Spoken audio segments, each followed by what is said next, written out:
The golden retriever hadn't eaten, moved, or barked in days. He was waiting for someone to see what he already knew. Underneath the rotting tree he guarded was a secret that would bring an entire rescue team to tears. The air was thick with the smell of wet pine and moss as Marlene hiked the old loop trail through Elk Ridge. The rain from earlier had turned the soil soft underfoot, and every step made a gentle squelch. She had walked this path dozens of times before, a place she escaped to when the world felt too heavy. It was quiet here, still, the kind of quiet that didn't press on your ears but settled in your chest. But that day, something was off.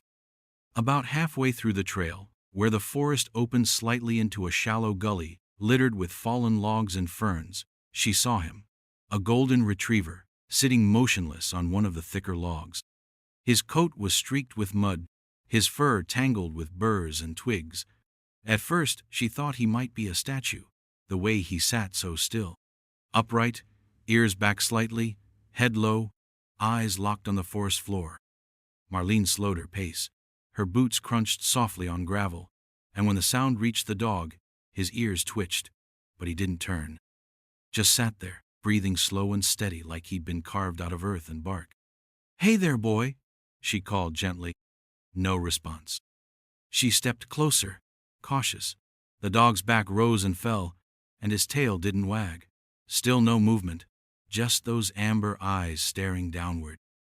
That's when she noticed the tension in his shoulders, the faint lift of his lip. It wasn't a full snarl, just a warning. A low sound, deep in his chest, followed by a short, sharp growl as she moved within 10 feet. Marlene froze.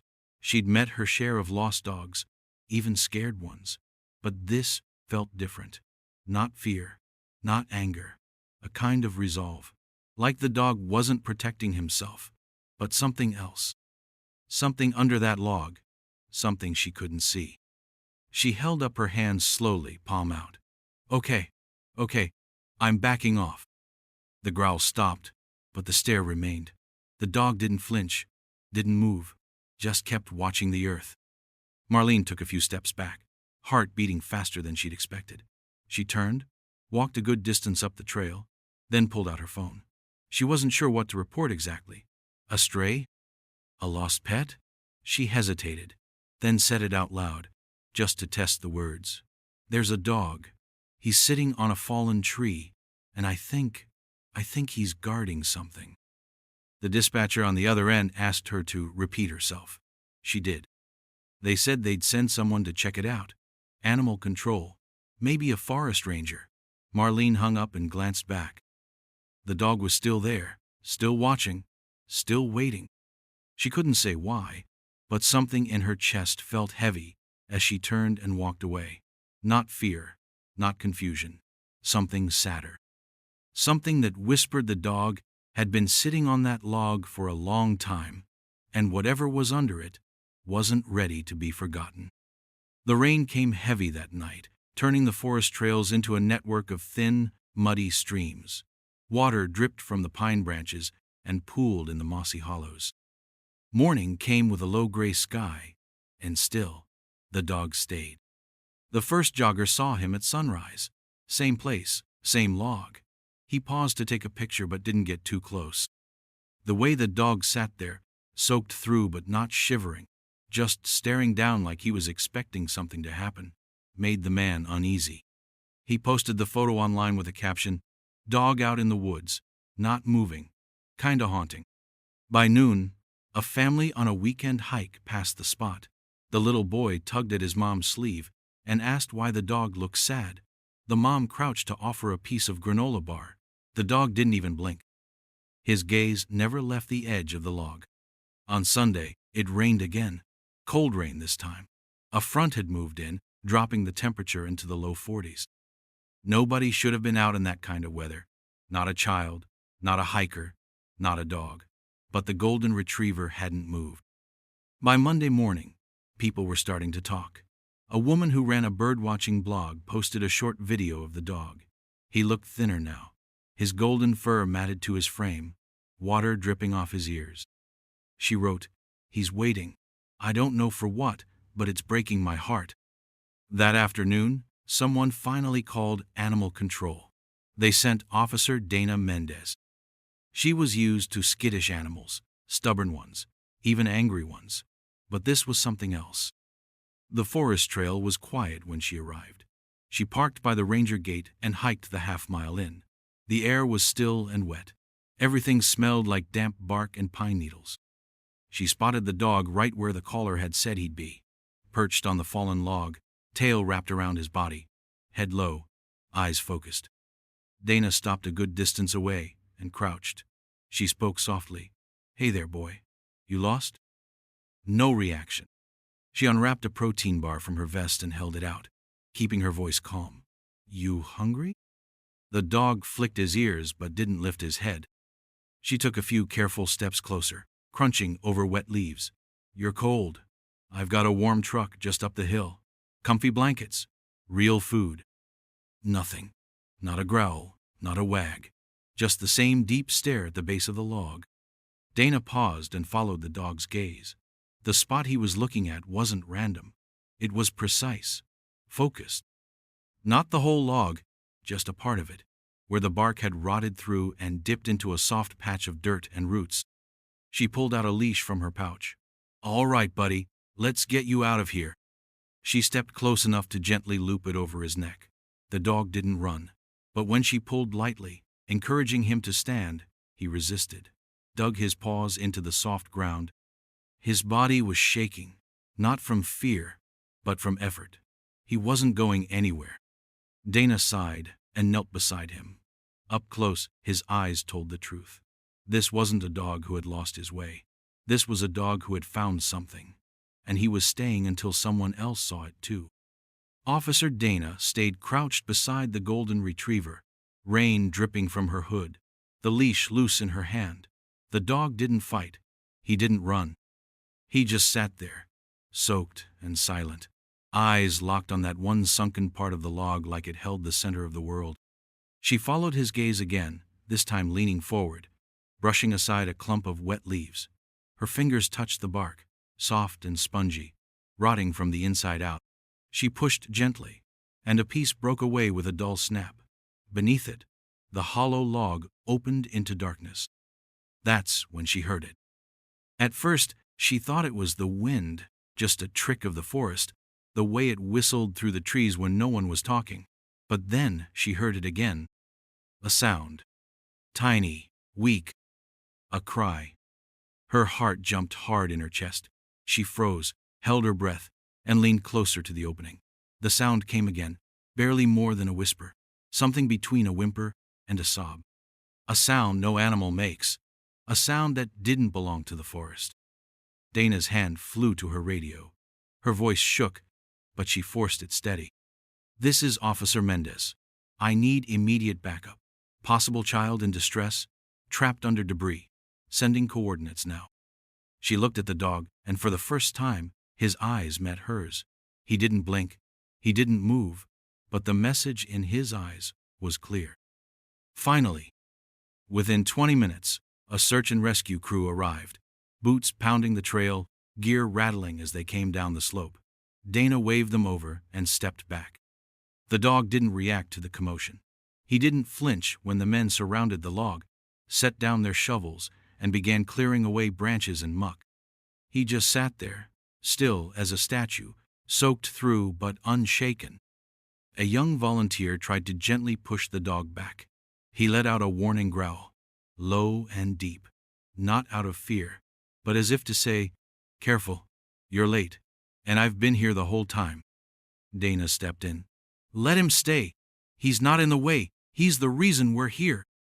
The digging began slowly. Careful hands peeled away the rotten bark, clearing the edges of the log. One man worked a flashlight into the crack, peering down. His face went pale. "There's a cavity underneath," he said. "I see movement. It's a kid." That snapped everyone into motion. Two men began slicing through the log with handsaws, trying not to shake the structure. The mud was deeper than they expected, and every bit they pulled away revealed more of the hollow.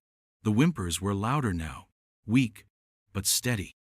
Dana stood back, hand on the dog's neck, grounding both herself and him. She didn't know who was under that log. She didn't know how long they'd been there, or why. But she knew one thing for certain. If not for this dog, whoever they were, they never would have been found. The smell of wet earth and rot grew stronger the deeper they dug. Sawdust floated in the air, mixing with the rain and sweat and quiet panic that filled the clearing. The golden retriever still hadn't moved, not even a shift of his paws. He just watched, eyes locked on the growing hole beneath the broken log, as if he already knew what was there, and had been waiting for everyone else to catch up. A rescuer named Leo was the first to see the small fingers. He stopped mid-scoop, blinked, and gently brushed away the mud. There they were, tiny, caked in dirt, the nails torn and splintered. A hush fell over the group. "I see a hand," he said, his voice tight. Dana dropped to her knees beside him. The others moved faster now, but careful, like they were digging through glass. Each movement exposed more: an arm, a shoulder, the corner of a backpack. And then, a face. The boy was maybe 6, maybe younger. His skin was ghostly pale, lips cracked, his eyes swollen nearly shut. Dirt coated his cheeks and forehead, dried into the corners of his mouth. He wasn't crying, he wasn't even moving. For a moment, everyone held their breath. Then came the smallest gasp. Dana leaned in, trembling. "He's breathing." One of the medics dropped his gear and scrambled forward. He pressed 2 fingers gently to the child's neck, then nodded fast. "We've got a pulse. Weak, but there." Another rescuer let out a shaky exhale and wiped his face with the back of his glove. "How long has he been like this?" he asked no one in particular. No one answered. As they cleared the last of the debris, someone noticed it. The boy's hand, thin and trembling, was wrapped around something. A frayed piece of fabric. A leash. Torn and muddy, the clasp bent almost flat. The same leash that now trailed from the golden retriever's collar. "Is this the dog's?" someone asked. Dana nodded slowly. "Yeah, looks like it was. At some point." The boy's fingers were clenched so tightly around it, they had to ease them open. Even unconscious, he hadn't let go. The dog finally stood, just enough to lean forward, and gave a low whine. He didn't bark, didn't move to lick or nuzzle, just let out that soft, aching sound, like a question. Or maybe a promise. "We need a stretcher," the medic said urgently. "He's dehydrated, starved, but he's alive." They worked fast now, sliding the boy onto a padded board, wrapping him in blankets, covering his face from the cold rain. The golden retriever followed 2 steps behind as they carried him out, not needing a leash, not needing permission. He simply followed, like he'd been doing all along. And not a single person told him to stop. As they moved back up the trail toward the waiting ambulance, Dana stayed close behind. She looked down once more at the muddy log, the hole they had carved through it, and the marks in the dirt around it. Claw marks, tiny handprints, signs of struggle and waiting. The dog had waited, in the cold, in the rain, through hunger and fear. And because of that, a little boy was still breathing. The hospital room smelled like disinfectant and warm plastic, the kind that clings to every surface and settles into the air. Machines beeped softly. Thin wires snaked from the small boy's arms to blinking monitors. A nurse moved quietly in the corner, adjusting the drip line. Outside the window, gray clouds hung low over the trees. Benji stirred beneath the blankets. His fingers twitched, his lashes fluttered. Then his lips parted, and a dry whisper escaped. "Dog." The nurse turned sharply and leaned in close. "You're safe, sweetheart," she said gently. "You're in the hospital. Can you hear me?" Benji blinked slowly, eyes struggling to adjust to the light. "The dog," he said again, his voice barely more than a breath. "Is he okay?" "Shh. Don't worry." The nurse smiled. "He's right outside. He didn't want to leave you." In the hallway, Dana sat on the floor, back against the wall, her rain-soaked uniform replaced with scrubs a nurse had loaned her. The golden retriever lay beside her, his head resting on his paws, eyes half closed but alert. Every time a door creaked open, his ears twitched. A doctor stepped out of the room and motioned to Dana. She stood quickly. the dog rising with her. "He's awake," the doctor said quietly. "Weak, but responsive." First thing he asked about was the dog. Dana looked down at the retriever. "You hear that?" she said softly. "Your boy made it." The dog let out a soft exhale, his tail tapping the floor once. The doctor glanced at the retriever. "We're not used to animals in the hallway, but I think we can make an exception." Inside the room, Benji's eyes lit up as the dog stepped through the doorway. His small arms trembled as he reached out. The retriever walked slowly to the bed, nose gently bumping the sheets, then laid his chin beside the boy's hand. Benji's fingers curled into the fur. "Cody," he whispered. Dana blinked. "Is that his name?" Benji nodded, still too tired to smile, but his eyes full of something bigger than relief. "He followed me when I got lost." The story came out in pieces, through sips of water and quiet questions. He'd been part of a foster group on a day hike. They'd stopped for lunch. He saw a rabbit and ran after it. No one noticed.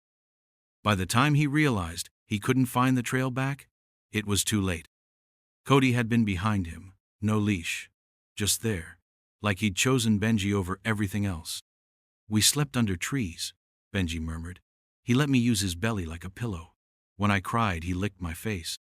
Dana swallowed hard. "And the log?" "I crawled under it to hide," he said. "It felt safe, but it broke on me. I couldn't get out." Cody hadn't left. Not for 1 minute. No one had known the dog's name, no collar, no chip. But now they did. Cody. And somehow, it fit. Loyal. Steady. The kind of name you don't give a pet. The kind of name you give to someone who saves your life and stays until you wake up to see him still there. 2 days after Benji woke up, a woman in a gray suit arrived at the hospital.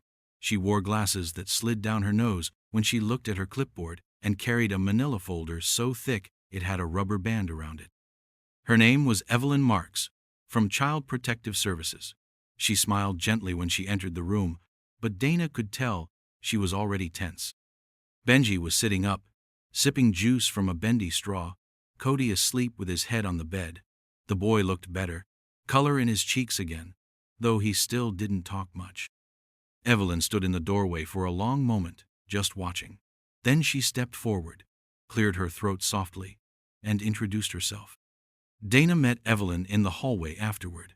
"You didn't seem surprised," Dana said quietly, "to find him like that." "I wasn't," Evelyn replied. Her voice was calm, but her eyes were tired.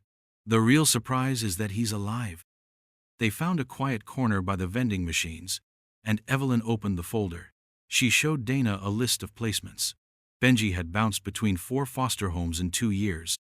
His last home was with a couple named the Holts, way out near the foothills. Rural property. No neighbors, no other kids. "Were they the ones who took him hiking?" Dana asked. Evelyn shook her head. "That's the problem. According to their file, they reported no outings, no activities. Said Benji was shy and didn't like to go anywhere." Dana frowned. "So who took him on that trip?" Evelyn took off her glasses and rubbed her eyes. "We don't know. He wasn't even listed in the initial missing report. When the Holts were contacted about an unrelated issue, they said Benji had been transferred 2 weeks earlier, but we have no record of that. No paperwork, nothing. It didn't make sense. A missing child whose disappearance wasn't reported. A dog with no ID who had followed him into the woods and refused to leave." Dana felt a knot tightening in her stomach. She asked Evelyn to pull every report related to the Holts. Within an hour, a clearer picture began to form, and it was ugly. Complaints from neighbors about screaming, medical reports with unexplained bruises, a withdrawn foster license in another state, quietly reinstated months later in a different county. 3 children had lived there in the last 5 years. Only one still showed up in the system. "I flagged them once," Evelyn said softly, "but it got buried. They knew the right people. They moved counties, changed social workers. It happens more than it should." Dana stared at the files in silence. Each page felt heavier than the last. This wasn't just a child who'd gotten lost. This was a child who'd been erased. And the only reason he was found at all was because a dog refused to let him disappear. She looked down the hallway toward Benji's room. Cody was probably still lying beside him, eyes half shut, ears twitching at every sound, watching, waiting. Dana reached for her phone. "We're not done," she said. "I want to know who failed him. And I want to know who else might be missing." Because something told her Benji wasn't the only one. At the animal clinic across from the hospital, Cody lay quietly on the metal exam table. The lights above him buzzed softly, casting a glow over his golden fur, now brushed clean and mostly dry. He didn't flinch as the vet ran the scanner along his back, moving slow from his neck to his tail. The machine beeped, then went silent. "No chip," the vet said, shaking her head. "Not even an old one. It's like he never officially existed." Dana stood in the corner, arms crossed, watching every move. "Check his ears," she said. "He's got a scar there. Looks like an old tear." The vet nodded and gently lifted Cody's left ear. A pale, thin scar ran from the base to the edge. Clean. Not recent. The kind of wound that comes from barbed wire, or a sharp rock, or maybe teeth. She jotted it down in her notes. "Any idea how old he is?" Dana asked. "Hard to say exactly," the vet replied. "Judging by his teeth and the wear on his joints, maybe 8 or 9, but strong. Whatever he's been through, he survived it." Back at the precinct, Dana sat at her desk with a cup of black coffee going cold beside her. She was digging through lost dog reports from surrounding counties, scrolling through page after page of blurry photos and vague descriptions. Most were nothing. Wrong breed, wrong age. But then she found one. A golden retriever, male, medium build, scar on the left ear. Reported missing in Whitman County. 3 years ago. The photo was old and grainy, but it looked like him. The dog sat beside a teenage boy in the picture, both of them smiling. Dana zoomed in. The boy's name was Jacob Bell. The file listed him as the one who submitted the missing dog report. He'd been 15 at the time. Attached to the report was a handwritten note. "His name is Cody. He got out during a storm. We looked everywhere. He's my best friend." Dana's chest tightened. She searched for the name. There was no follow-up, no found report, nothing more from Jacob. She dug deeper. Whitman County had an open case still listed as unresolved. Jacob Bell, last seen leaving a youth program retreat just outside town, never returned home. No evidence of foul play, but plenty of unanswered questions. His case was cold. Then she saw another name. Marcus Bell. She clicked it. Her screen filled with reports. He was Jacob's uncle, a volunteer at the same youth program where Jacob had last been seen. He'd helped organize outdoor activities, including long hikes, camping trips. His record was clean, at least on paper, but whispers were there, complaints that had gone nowhere. One report filed by another teen who later recanted. Dana stared at the screen. Marcus Bell had disappeared not long after Jacob did, moved to a different county, changed his name, started working with a new youth organization under a nonprofit, the same nonprofit that helped place Benji with the Holts. Her fingers hovered above the keys, the pieces falling into place. Cody hadn't just followed Benji by chance. He had done this before. He had already tried to protect another child. And somehow, after 3 years, he was still trying. Still searching. Still saving. Dana looked at the photo again. The old one with the boy, and the golden retriever. The same eyes. The same loyalty. The same dog. Cody had never stopped looking. Not for Jacob. Not for Benji. And not for the truth. The hospital room was quiet, except for the soft hum of machines and the occasional murmur from the hallway. Outside, the rain had stopped, but clouds still hung low over the trees, keeping the world wrapped in gray. Benji was sitting up in bed, his thin arms tucked around a stuffed bear the nurses had given him.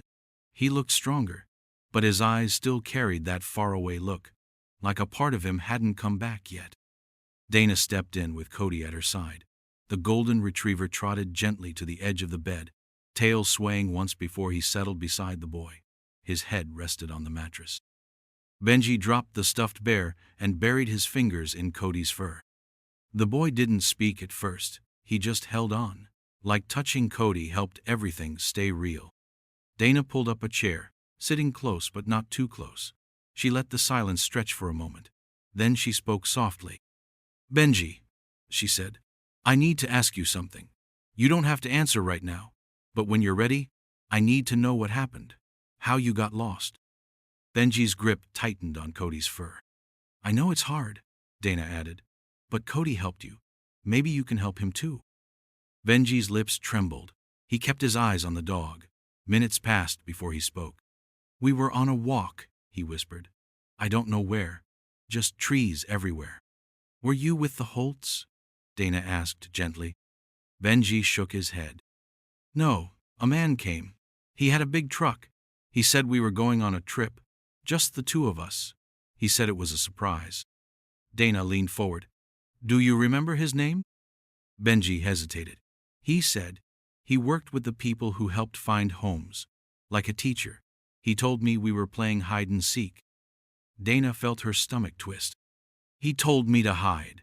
He said he'd count and come find me. I waited so long."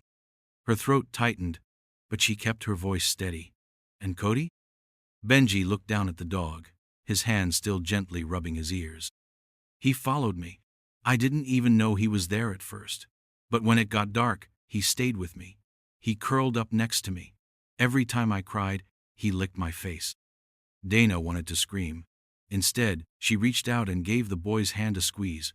"You were very brave." Benji's voice was small. "He never left me." That night, Dana didn't sleep. She sat at her desk, surrounded by folders, reports, and half-drunk coffee.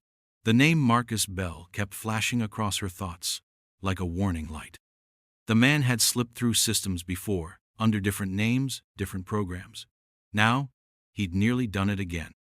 She stared at the old photo of Jacob and Cody, then at a newer one, Benji in his hospital bed, fingers curled into the same golden fur.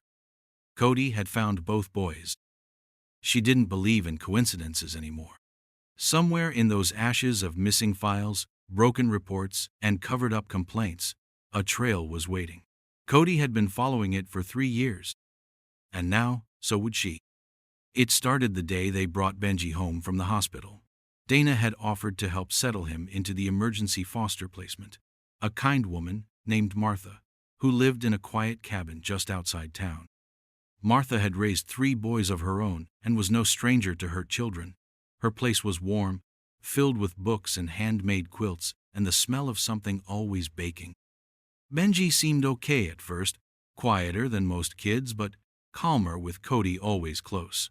The golden retriever never let the boy out of his sight, always laying within reach, always watching. But then Cody started acting strange. At first, Dana thought he was just restless, maybe trying to adjust.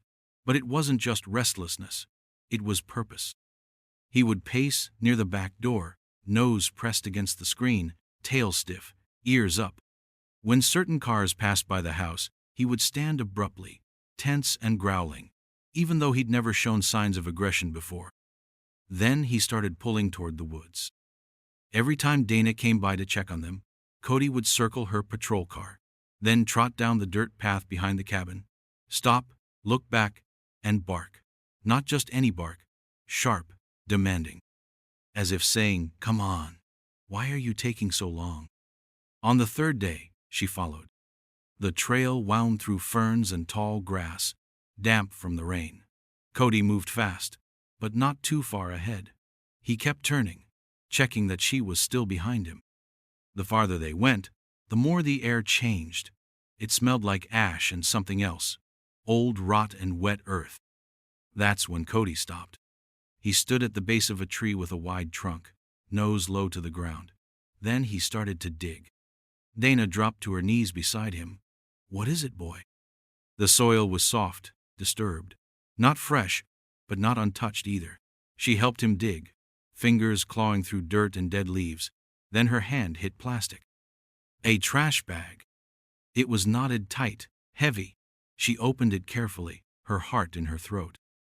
Inside were clothes, tiny shirts and socks, stained and half-burned. A small shoe with a cartoon character worn halfway off.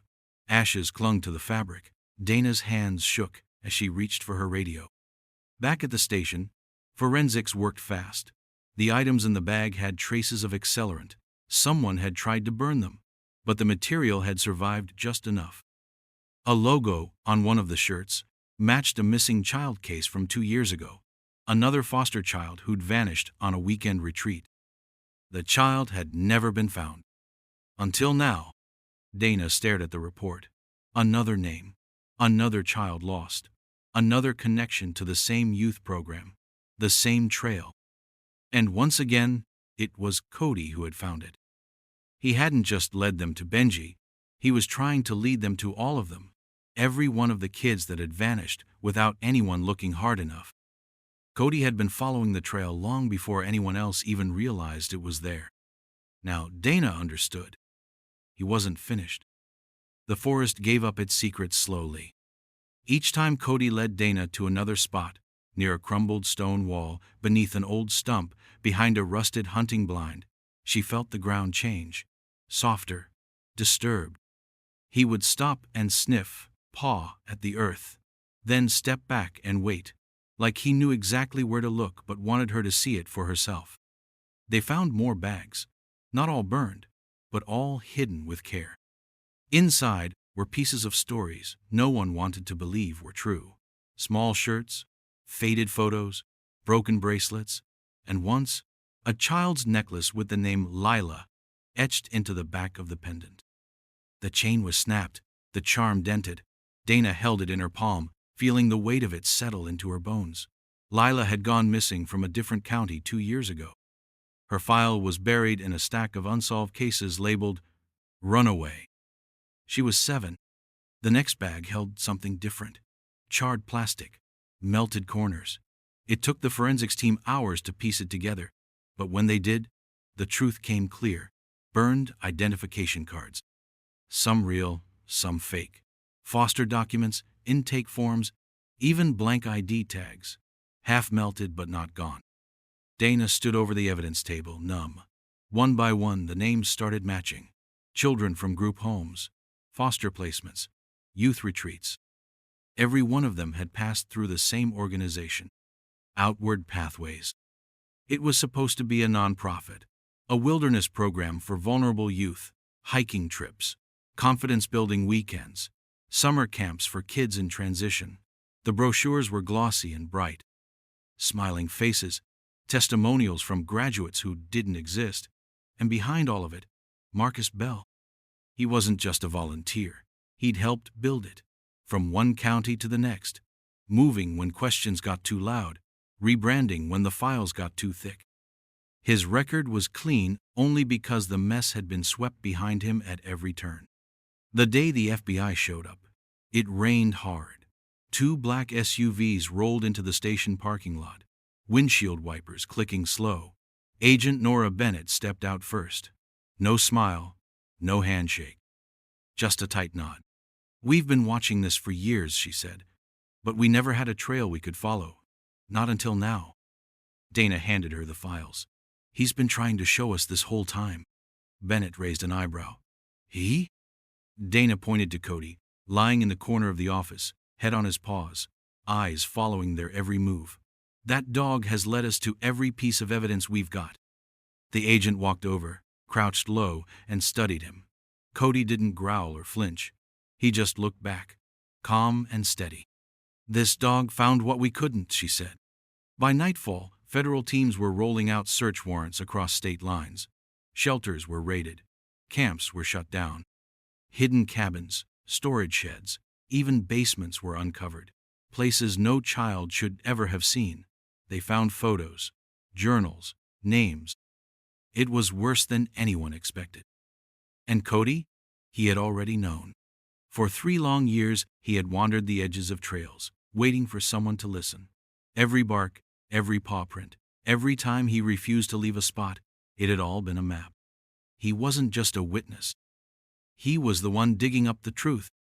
The raid happened just before dawn. The farmhouse sat deep in the woods, almost forgotten. No road signs, No mailbox, just a narrow dirt path barely wide enough for a truck to pass through. A drone hovered above the treetops, while agents moved in silently, flashlights cutting through the thick morning mist. Cody sat in the back of Dana's SUV, eyes fixed on the windshield, ears alert. He hadn't slept all night. Neither had she. When the first call came through, "We've got movement, multiple kids inside," Dana gripped the steering wheel tighter. Cody whined, low and sharp, then pressed his nose against the window like he already knew, like he had been waiting for this. Inside that crumbling house, they found 6 children. 2 were barely older than Benji.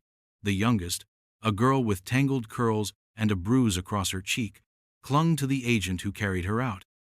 The others followed slowly, blinking against the light, their faces pale and hollow.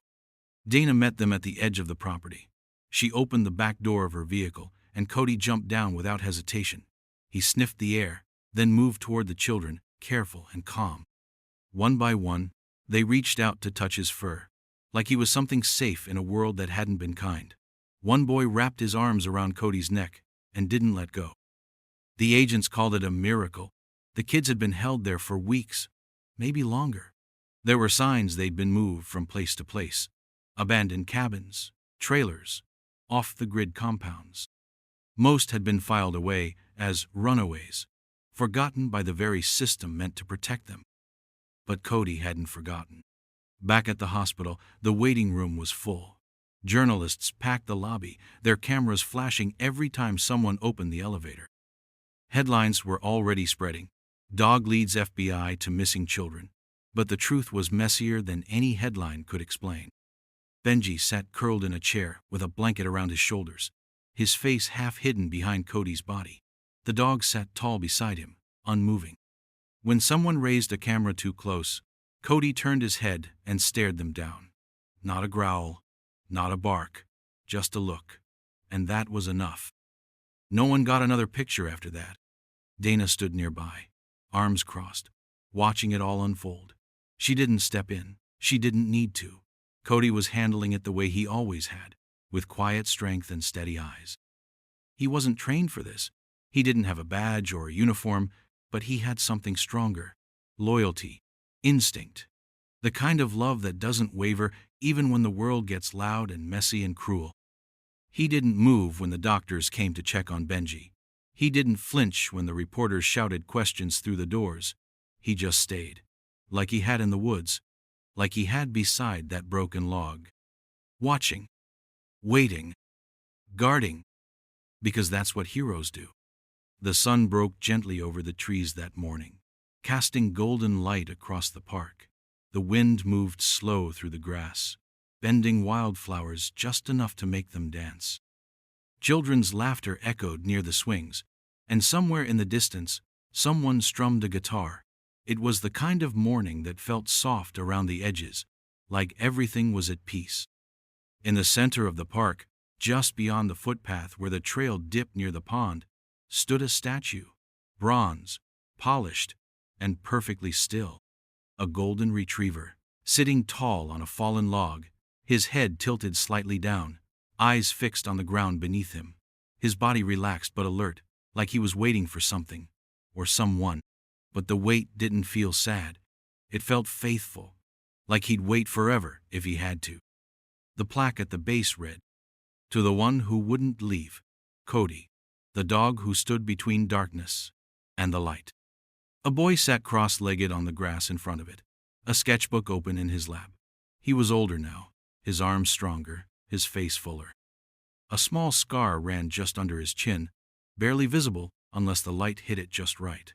Benji. He didn't come here every day, not anymore, but he came when it mattered.